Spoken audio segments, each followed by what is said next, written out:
Hello and welcome to Megaspeed 2013 with Automotive Mods. In this video, you'll see my interview with Chris Forsberg, Formula Drift champion.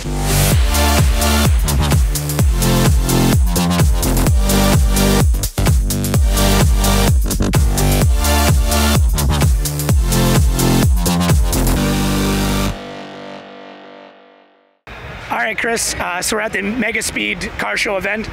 We have your gorgeous 370 behind us. Yep. Now, obviously, whenever you're doing any drift vehicle, the stock engine is almost never the stock engine. Yeah. What do you have under the hood of this? Well, this car, we pulled the VQ out. We have a 5.6 liter VK56 engine in it, which is a V8. That's out of the Titan, is it not? Yes. In your past, I believe your first drift vehicle, you had an RX-7. Yeah. You stripped the rotary out of that and dropped in an SR20, is that correct? Yeah, went through a couple 13Bs in it, different ports, trying to make a lot of power, and we were just getting a little in over our heads, I guess, and had a running long block SR sitting in our shop, and just, you know, I'm handy with a welder and decided to shove that in there and see if it worked, and yeah, we drove it like that for a season. Yeah, Apex seals get a little expensive after a while. Yeah, they're a pain. After that, I believe you moved up to the 350, yep. Which then you dropped another SR20 engine into. Was that the same engine, or? No, different engine, but similar theory. We got the 350Z, put a supercharger on the VQ engine. There was almost no aftermarket for that engine at the time. This was 2003, right when the car came out.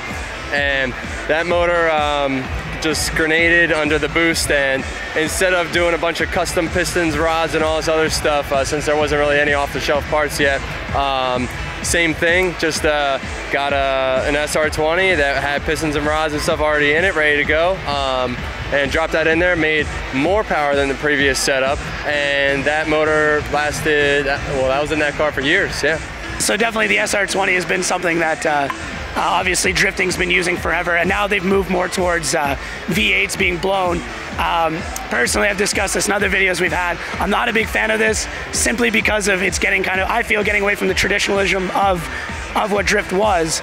But obviously now it's kind of what needs to happen to stay with the competition. Yep. Could you ever see it going back to turbos and inline sixes? Well, it actually has been recently, because everyone went to the V8s, and I was actually one of the first people to take a V from another platform and put it into a car for competition. Like Reese Milne and Sam Hubinette, like, were the domestic guys, but their cars, they were running their factory engines.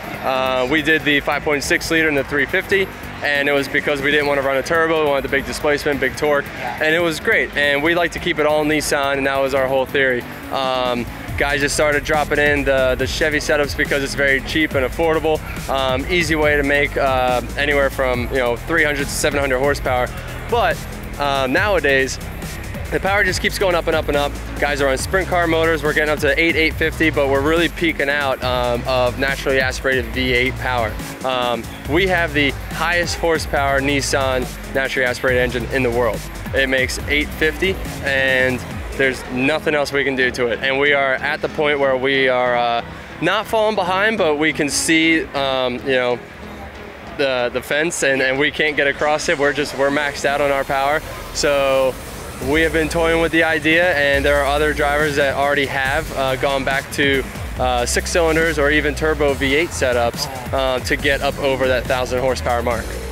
That's awesome. Now, I believe you won an award in 2007 for Best Rivalry against Tanner Faust. Yeah. How's that relationship now, I gotta ask? Well, Tanner doesn't run in the series anymore, but he obviously was our best competitor when he ran the series. He won back-to-back championships and Triple Crown, and he was a great driver. And we actually only drove against each other twice in competition over those years. And actually only once in Formula Drift. The other one was an exhibition event. So it was funny that we had that rivalry, but it was based on the points and not actual tandem battles. Now, from what you've told me so far, going with the RX-7, swapping in these engines, you started off very grassroots, as most drifters do, because it's such a new motorsport. Yeah. what would be your advice to people who are getting into motorsports now, young people that really want to either get into drift, get into short track drag? What would be your inspirational words to them? Well, the thing is, it takes dedication and it takes time. The people that just want to become a race car driver are the ones that usually fall out the fastest. You have to have a passion for racing and want to do it and have fun with it. Drifting is the perfect motorsport for a lot of younger guys in our, the younger youth import generation, because you can build the cars yourself. It doesn't take much to be able to go drift. And with drifting, it's not about dumping 50 grand to making your car go fast in a circle. It's making the car be able to be controlled by you and look good on the track. And so it's a car. It's one of the only forms of racing where the car will develop with you instead of jumping from chassis to chassis like karts to up into, say, Indy or whatever the case may be.